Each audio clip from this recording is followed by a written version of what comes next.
PKRPH dan UMNO BN Pusat Presiden, kedua-dua parti masing-masing sudah menyatakan persefahaman bersama kedua-dua parti dan para pemimpin parti bersetuju bekerjasama dalam PEN Sabah ke-17 nanti. Jangan lupa like, share, komen, subscribe. PKRPH dan UMNO sudah pun menentukan pembahagian kerusi DUN Sabah. Masing-masing UMNO ber-40 kerusi DUN dan PPH 33 kerusi DUN untuk ditandingi masing-masing dalam PRN Sabah ke-17 nanti. Ini jelas parti-parti nasional mahukan kuasai negeri Sabah dan memerintah Sabah sebagai kerajaan gabungan PKRPH Sabah dan UMNO Sabah berpusat di Kerajaan Persekutuan Putrajaya untuk kestabilan politik di Sabah dan Malaysia. Walau bagaimanapun PKRPH Sabah belum ada keputusan dan rundingan resmi dibuat dengan rakan sekutunya iaitu JRS Gabungan Parti-Parti Sabahan atau lokal dengan parti PKRPH Sabah setakat ini lagi tentang pembahagian kerusi yang akan ditentukan masing-masing untuk ditandingi dalam PRN Sabah ke-17 ini nanti. PKRPH Pusat dan Kepimpinan menyerahkan rundingan tersebut kepada ahli parti dan para pemimpin parti PKRPH Negeri Sabah plus JRS Sabah untuk berundingnya. PKRPH baru-baru ini mahukan sekurang-kurangnya 13 kerusi DUN akan mereka tandinginya kawasan DUN Sabah dalam PRN ke-17 ini sebagaimana baru-baru ini selepas pemilihan parti PKR iaitu Kongres Nasional Keadilan 2024-2025 di Johor apabila jawatan timbalan Presiden PKR dimenangi Nurul Izzah Datuk Seri Anwar Ibrahim dengan kemenangan bergaya gantikan penyandangnya Datuk Seri Hafizur Ramli. Kepimpinan yang baru dipetik Nurul Izzah dan para penyokongnya mahukan PKR Sabah Parti Nasional itu parti utama dalam Kerajaan Perpaduan Madani punya kekuatan bersama mana-mana gabungannya nanti khasnya JRS supaya seimbang kestabilan politik Sabah dan nasional terjaga kukuh dan mantap di mana tanpa bantuan kerajaan pusat dan parti-parti nasional kerajaan negeri berdasarkan pemerintah parti-parti tempatan lokal akan ditumbangkan dengan mudahnya.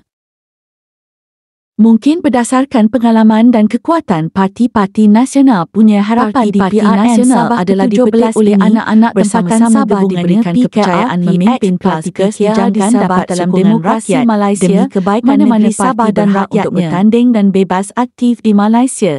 Sebab itulah UMNO mempunyai rekod pemerintahan paling lama di Sabah dan stabil. Pada masa ini pun, kerajaan JRS Sabah Plus berupaya dengan gabungan parti nasional jadikan Sabah lebih stabil politiknya dan dapat jalankan tugasnya membangunkan negeri Sabah hasil kerjasama Kerajaan Perpaduan Madani dipimpin Datuk Seri Anwar Ibrahim yang benar-benar mahukan Sabah dan Sarawak terus maju ke hadapan. UMNO bersungguh-sungguh mahukan mengulangi sejarah kerajaan UMNO mempunyai rekod panjang jadi kerajaan Sabah, jadi teka-teki rakyat ada yang terus menolak, mahukan UMNO membungkus tersungkur, mengulangi sejarah hitamnya di Sabah. Kumpulan ini masih terus bercekaran, kerajaan JRS dan UMNO di Sabah dipetik Bong Mokhtar tapi gagal dalam percubaan tersebut.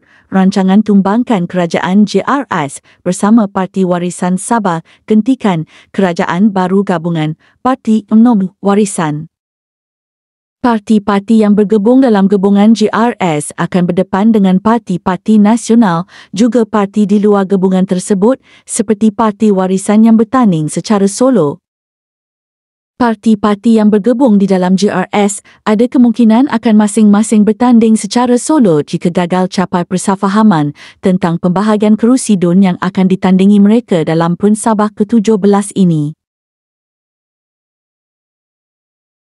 Apa-apa pun perkara ini hanya akan dapat diketahuinya apabila DUN Sabah dibubarkan nanti dan gagal capai persefahaman dalam rundingan mereka nanti.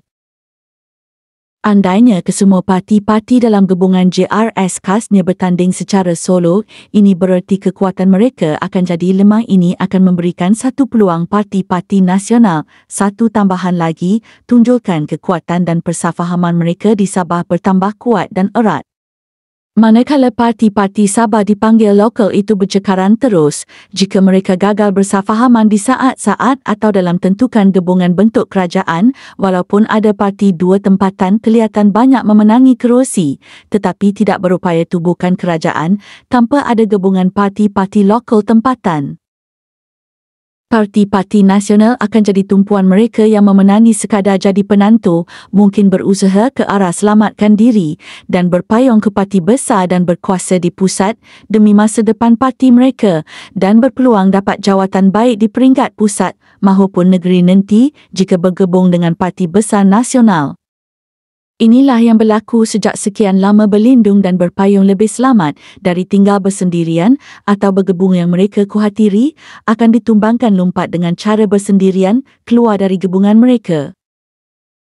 Seperti mana yang telah berlaku sehingga kerajaan tumbang digantikan dengan kerajaan gabungan lain, baru jadi kerajaan inilah kebiasaan berlaku di Sabah, malahan Malaysia yang disebut-sebut tebuk atap dan sebagainya telah jadi budaya di Sabah dan Malaysia.